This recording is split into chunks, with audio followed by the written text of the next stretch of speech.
మన రాజధాని అమరావతి, అమరావతి రాజధాని,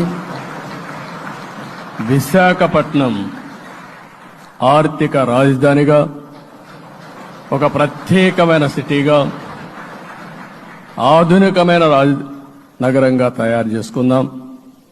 దాన్ని ఎప్పుడు కూడా నేను కంబైన్డ్ ఆంధ్రప్రదేశ్ కూడా గుర్తుపెట్టుకున్నాను. విశాఖపట్నం అటు జనసేనకు, తెలుగుదేశానికి, బీజేపీకి ముగ్గురు కూడా చాలా ముఖ్యమైన నగరం ఇది. శంకులో పోస్తేనే తీర్థం అంటారు పెద్దవాళ్ళు. అలా విశాఖపట్నం కూడా ఆర్థిక రాజధాని అని అంటున్నారు చంద్రబాబు నాయుడు గారు. మొన్నటిదాకా జగన్మోహన్ రెడ్డి గారు చెప్పింది కూడా ఇదే కదా. రాష్ట్రం మొత్తం అభివృద్ధి చేద్దాము, కర్నూలు న్యాయ రాజధాని, విశాఖపట్నం ఆర్థిక రాజధాని, అమరావతి రాజధానిగా ఉంటుంది లెజిస్లేటివ్ పరంగా అనే చెప్పాడు కదా. మరి ఈరోజు చంద్రబాబు నాయుడు వచ్చి విశాఖపట్నం ఆర్థిక రాజధాని మంచి సిటీ అని అంటున్నాడే.